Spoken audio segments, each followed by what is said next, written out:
Você já se perguntou por que nos acostumamos a trocar de carro a cada poucos anos? Ou por que as montadoras atualizam seus modelos com tanta frequência, mesmo que no fundo continuem sendo praticamente os mesmos de 5 ou 10 anos atrás? Essa prática, que à primeira vista parece sem sentido, é na verdade o reflexo de uma filosofia de poder, expansão e consumo que definiu todo um século. E tudo isso começou com uma única empresa. Durante décadas, a General Motors não foi apenas uma montadora, foi um império, um organismo com tentáculos industriais, financeiros, culturais e até geopolíticos. Fabricavam carros, sim, mas acima de tudo, fabricaram a ideia do que significava ter sucesso, de como uma família deveria viver e qual deveria ser o desejo de uma sociedade moderna. De Hitler à crise de 2008, a General Motors esteve no centro dos momentos mais controversos do capitalismo industrial, moldando o mundo moderno como quem monta peças em uma linha de produção. Mas impérios que crescem sem limites, cedo ou tarde, acabam se enredando em suas próprias redes. Esta é a história da General Motors e de como seus tentáculos tocaram quase tudo, até que o mundo começou a se mover mais rápido do que ela podia acompanhar.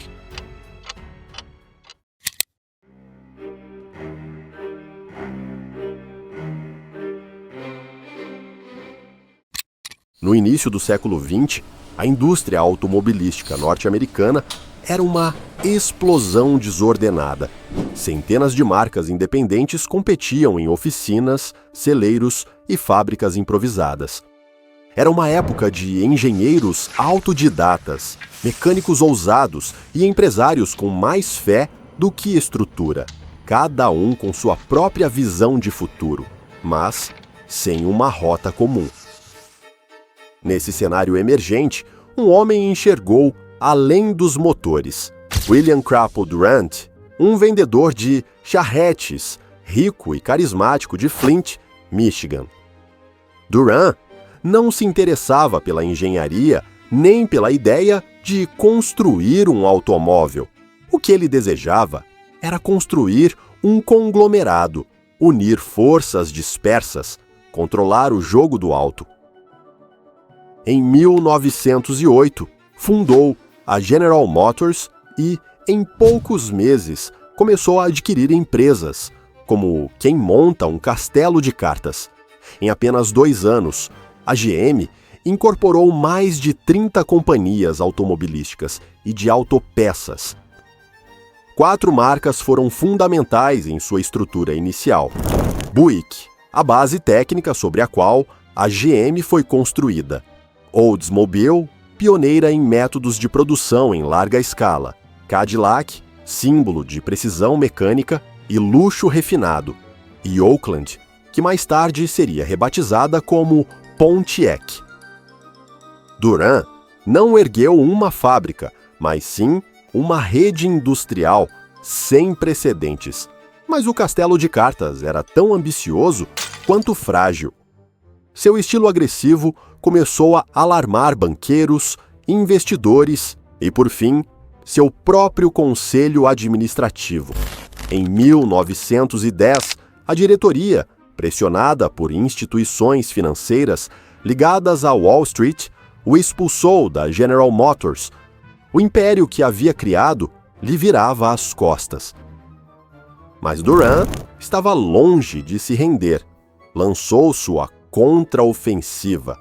Em 1911, convenceu um piloto suíço e celebridade do automobilismo da época, Louis Chevrolet, a fundar a Chevrolet Motor Company. Em poucos anos, a Chevrolet cresceu com força, impulsionada principalmente pela imagem de Louis, e Durant usou essa posição para comprar ações da GM do lado de fora.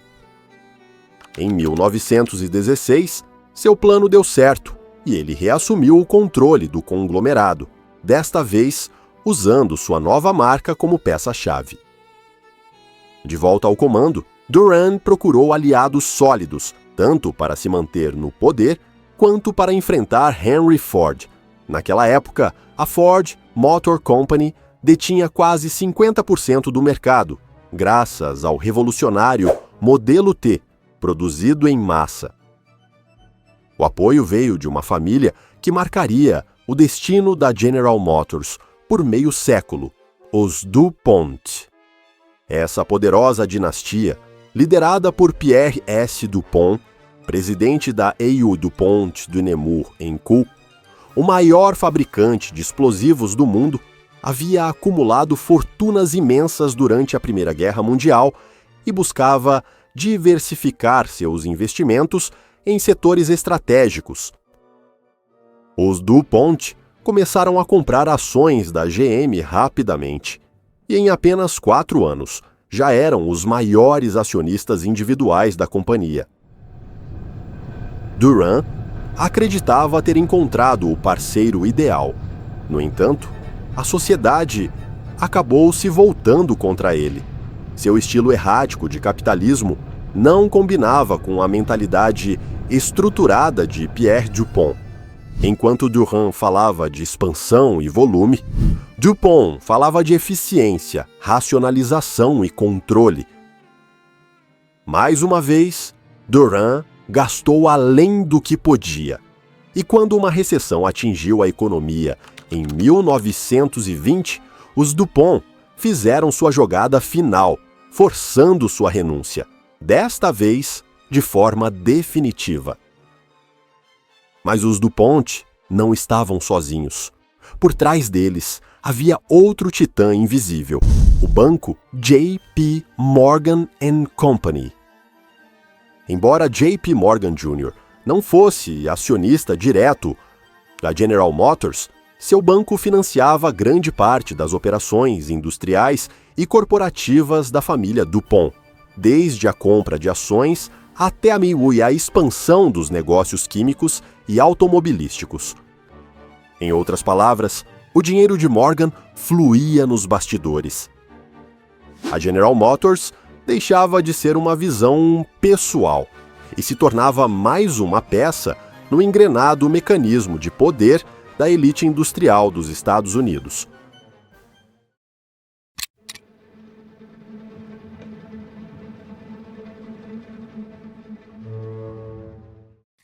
Após a expulsão definitiva de William Crapo Durand, a GM ficou nas mãos de Pierre S. DuPont. O industrial compreendia que, se quisessem competir em grande escala, não bastava possuir marcas, era preciso organizar o caos. Durante 2 anos, Pierre assumiu o comando, reorganizou o capital, limpou os balanços e, acima de tudo, buscou alguém capaz de transformar um conjunto de empresas dispersas em um sistema eficiente. Ele encontrou essa pessoa em 1923. Seu nome, Alfred Pritchard Sloan Jr. Engenheiro elétrico, contador por formação, administrador meticuloso, Sloan não tinha o carisma de Durand, nem o gênio mecânico de Louis Chevrolet, muito menos a fortuna dos DuPont ou dos Morgan. Mas isso não importava. Seu verdadeiro poder estava na metodologia, no cálculo, na frieza executiva e em uma mente perfeitamente obcecada com a eficiência corporativa. Talvez tenha sido, segundo especialistas, um dos melhores administradores empresariais do século XX. Quando chegou à General Motors, encontrou um conglomerado fragmentado. Cada divisão operava quase como uma oficina autônoma, sem estratégias comuns nem sinergia real. Como um arquiteto silencioso, Sloan permitiu que cada marca operasse com certa autonomia operacional, mas alinhou todas sob um planejamento central rigoroso. Além disso, criou uma escada social sobre rodas, uma estratégia que atingia cada nível econômico do consumidor e redefiniu o modo como os carros seriam posicionados no mercado. Assim, designou a Chevrolet para as massas, Pontiac para o jovem profissional, Oldsmobile para quem estava subindo na vida, Buick para executivos e gerentes, e Cadillac para os que ocupavam o topo da pirâmide. Foi um golpe direto na filosofia de Henry Ford. Enquanto a Ford Motor Company insistia em uma linha padronizada, simples e austera para todos, a General Motors oferecia degraus sociais sobre rodas. Mas Sloan não vendia apenas carros, ele vendia desejo e instaurou uma prática que, ainda hoje, rege o mercado automotivo: atualizar os modelos a cada ano, não porque fosse necessário, mas para manter o ciclo psicológico do consumo. A função da moda automotiva não é substituir o antigo, mas fazer com que o antigo pareça ultrapassado. Alfred P. Sloan. Sua fórmula funcionou, e os resultados vieram rápido. Em 1931, o conglomerado superou a Ford em vendas pela primeira vez, e a partir daí, dominou o mercado norte-americano pelos 77 anos seguintes. Sloan transformou a GM em sinônimo de status, escalabilidade e constante inovação. Tornou-se o arquétipo da empresa moderna. Suas estruturas de gestão foram ensinadas nas principais universidades dos Estados Unidos e imitadas por gigantes como a IBM, General Electric, a própria DuPont e a Shell. Nascia assim a era do corporativismo organizado.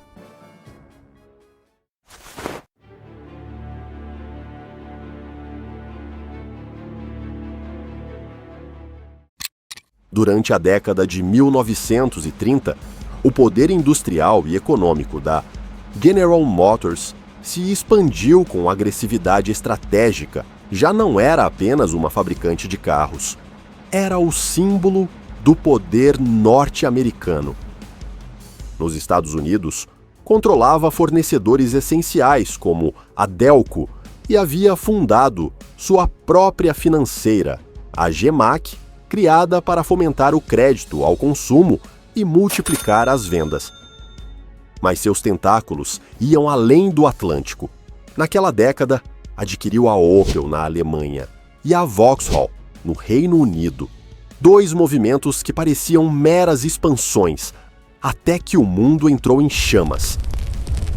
Quando a Segunda Guerra Mundial eclodiu na Europa, a General Motors tornou-se um ator geopolítico sem uniforme. Operava em mais de uma dúzia de países, empregava centenas de milhares de pessoas e tinha mais capacidade produtiva do que muitas nações. No momento em que os Estados Unidos entraram oficialmente no conflito, em dezembro de 1941, o governo não precisou construir seu arsenal do zero. Bastou reconfigurar suas corporações, e nenhum gigante de Detroit se adaptou tão rapidamente quanto a General Motors. Apenas 3 meses após Pearl Harbor, a GM havia transformado completamente seu sistema industrial. A mudança foi tão rápida e eficaz que o próprio presidente, Franklin Delano Roosevelt, elogiou publicamente a empresa como exemplo do arsenal da democracia. A GM deixou de produzir veículos civis e passou a fabricar tanques Sherman M4 em parceria com sua filial Fisher Body, caminhões de transporte CCKW por meio da GMC, motores de avião Allison usados em caças como P-38 Lightning, canhões antiaéreos, armamentos leves, sistemas de transmissão e radares. Produziu até componentes-chave dos bombardeiros B-24 e B-29, fundamentais para a ofensiva aérea dos aliados. Os números foram estratosféricos. Mais de 1 milhão de unidades militares produzidas, mais de 500 mil funcionários envolvidos na produção bélica, mais de 20 fábricas dedicadas exclusivamente ao esforço bélico. A GM não apenas cumpriu seu papel, ela representava o pragmatismo americano de produzir em escala industrial. No entanto, esse trecho da história tem um lado muito menos patriótico, o reverso desconfortável. Desde 1929, a General Motors era acionista majoritária da Opel, a maior fabricante de automóveis da Alemanha. E durante a guerra, a Opel tornou-se fornecedora direta da Wehrmacht. Desde a produção de caminhões Opel Blitz, cruciais para as campanhas nazistas na Europa Oriental, até peças de motores, transmissões, equipamentos de aeródromos e transporte tático, a Opel foi um ator-chave na logística nazista. Assim como muitas empresas alemãs, utilizou trabalho forçado, prisioneiros de guerra aliados e mão de obra escravizada. Quando os Estados Unidos da América entraram no conflito, a GM declarou publicamente que tinha perdido o controle da Opel, que estava agora sob o controle temporário do regime nazi. Mas documentos desclassificados e depoimentos posteriores revelaram outra realidade. Os altos executivos da GM sempre estiveram cientes das operações da Opel durante o conflito. Embora não tivessem controle absoluto das decisões cotidianas, continuaram se beneficiando, direta ou indiretamente, dos ativos alemães. E o que poderia ser mais grave do que não assumir responsabilidade alguma? Pedir compensação.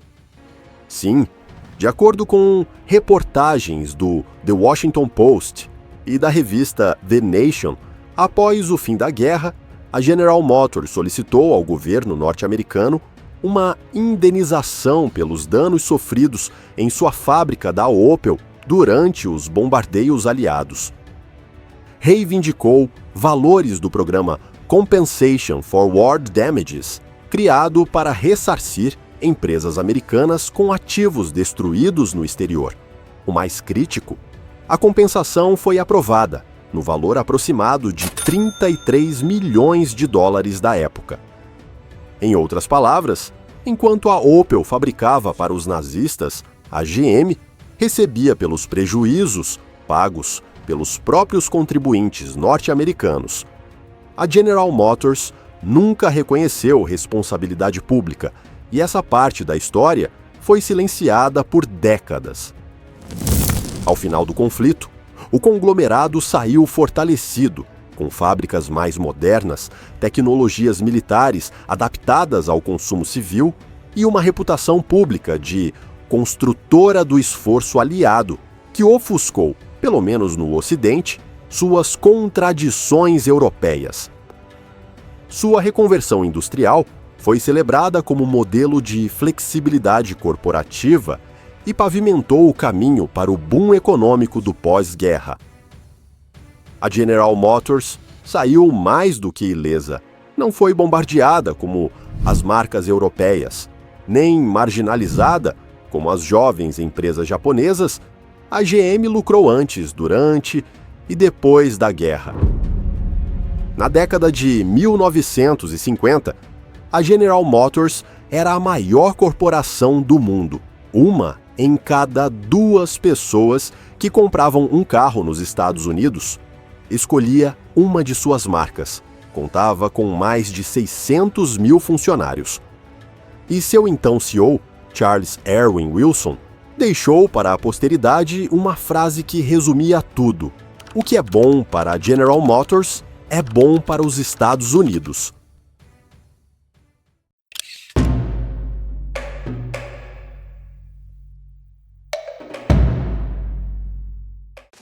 Em 1955, a GM se tornou a primeira empresa da história a vender mais de 5 milhões de carros em um único ano. Mais de 50% do mercado norte-americano estava sob seu controle.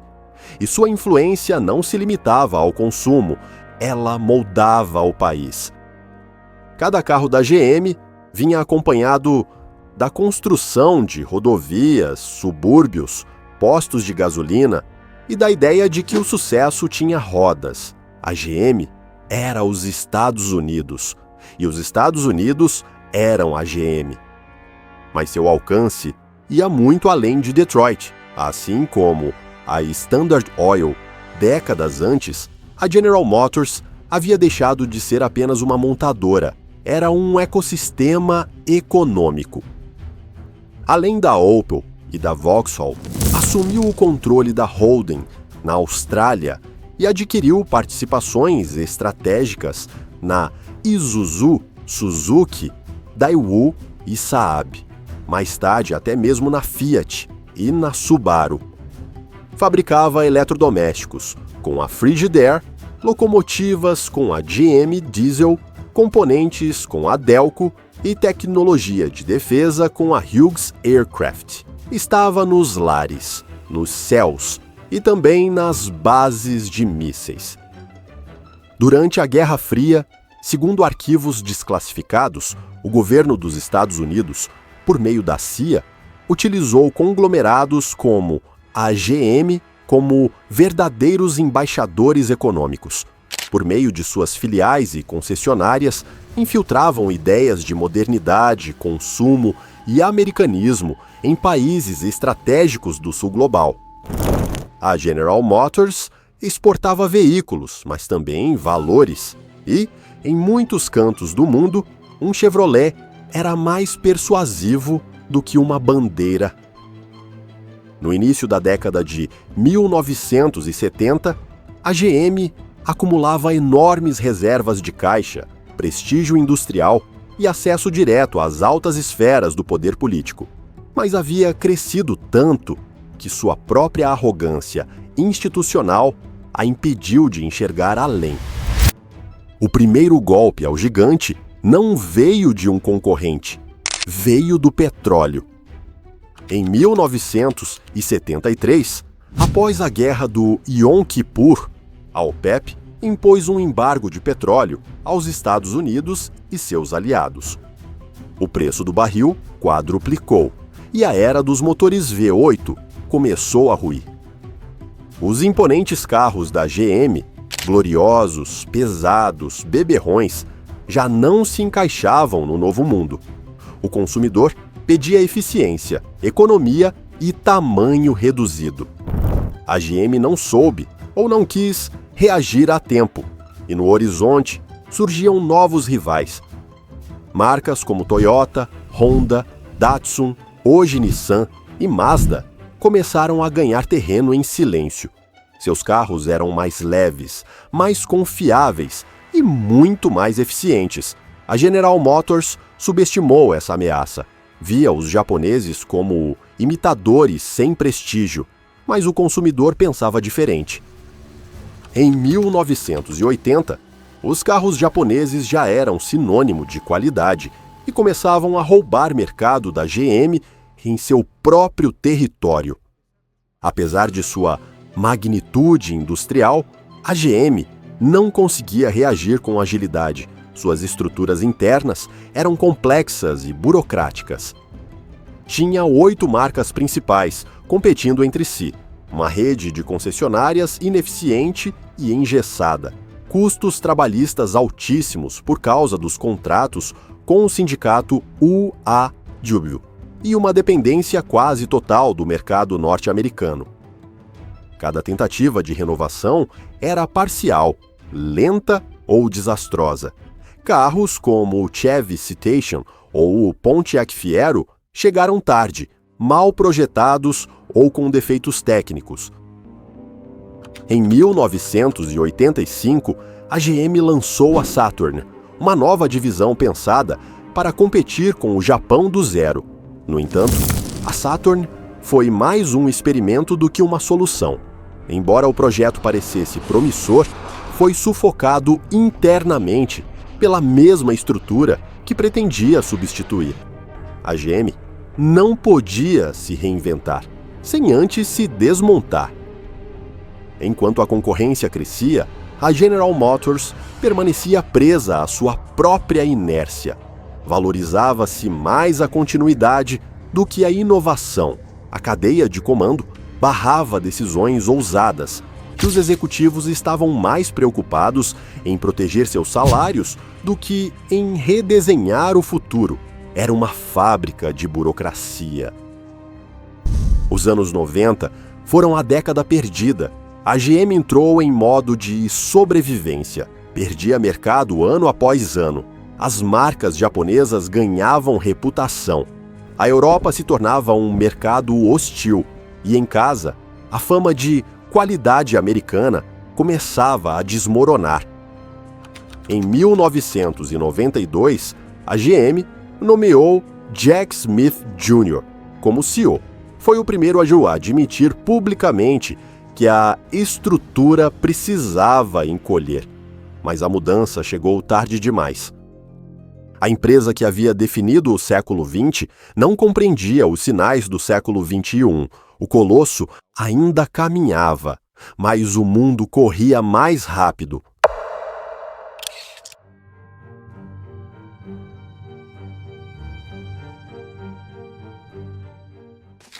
No início do século XXI, a General Motors ainda era a maior fabricante de automóveis do mundo, mas esse título era apenas uma máscara. Por trás, escondiam-se dívidas colossais, marcas esgotadas e estruturas obsoletas.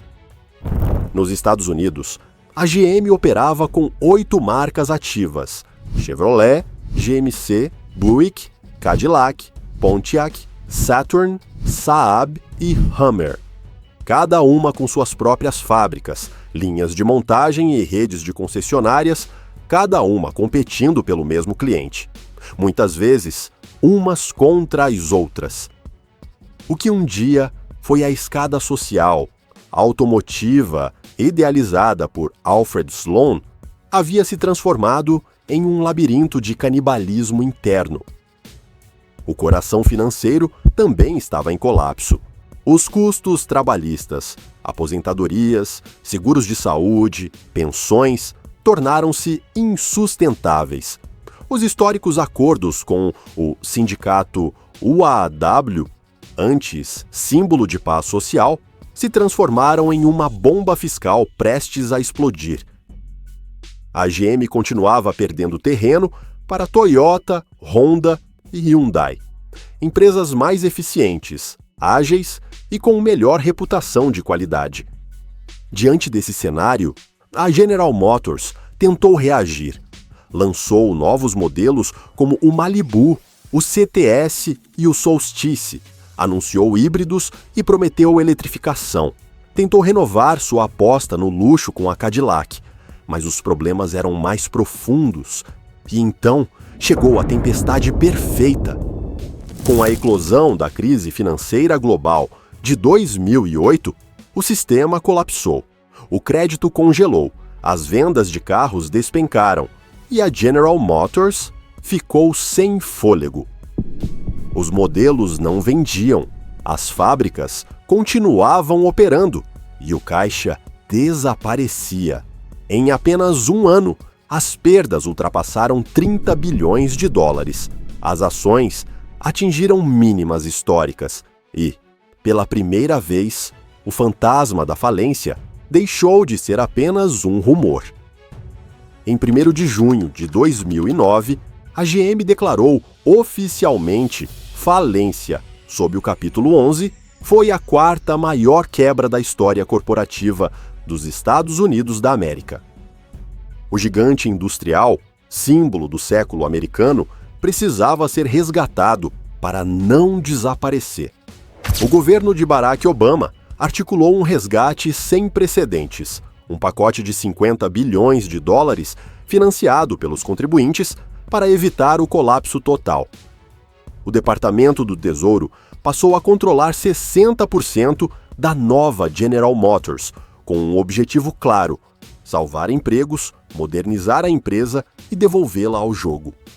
Na imprensa, passaram a chamá-la ironicamente de Government Motors. Mas o resgate não foi uma salvação, foi uma amputação planejada. A Pontiac foi eliminada, a Saturn encerrada, a Saab vendida, a Himmer desmantelada. Mais de 12 fábricas fecharam, dezenas de milhares de trabalhadores foram demitidos. Contratos sindicais foram renegociados, a alta liderança foi substituída e o mapa do futuro foi redesenhado sobre uma estrutura mais simples: Chevrolet, GMC, Buick e Cadillac. Em 2010, apenas um ano após a falência, a GM voltou à bolsa. Sua oferta pública inicial foi uma das maiores da história dos Estados Unidos. O Tesouro começou a vender sua participação. E em 2013, o governo deixou de ser acionista. A General Motors ressurgiu, mas não como o império de antes. Agora se apresentava mais leve, mais cautelosa, mais vigiada. Iniciou sua transição elétrica, anunciou a plataforma Ultium e iniciou testes de direção autônoma com a Cruise, mas o mundo já havia mudado. A Tesla dominava o discurso do futuro. A China controlava as baterias e a General Motors ainda buscava seu lugar. Hoje, a GM não é nem sombra do que foi. É um sobrevivente em um mundo que não se move mais com carburadores, mas com lítio e algoritmos. No seu auge, empregava mais de 850 mil pessoas. Hoje, são menos de 170 mil. Seus tentáculos já não se estendem como antes. Agora são mais curtos, mais controlados, mais conscientes. Porque até mesmo o maior império automobilístico da história pode cair. A GM não apenas fabricou carros, fabricou a própria ideia do poder corporativo moderno e, como todo poder que cresce sem freios, pagou o preço de não ter visto o limite. E você? O que acha da história da General Motors? Já conhecia o verdadeiro poder que essa enigmática empresa um dia teve? Não se esqueça de deixar seu comentário. Se essa história te prendeu, talvez você se interesse em descobrir como a famosa marca britânica de luxo Bentley foi adquirida por sua rival Rolls-Royce. Nos vemos no próximo vídeo.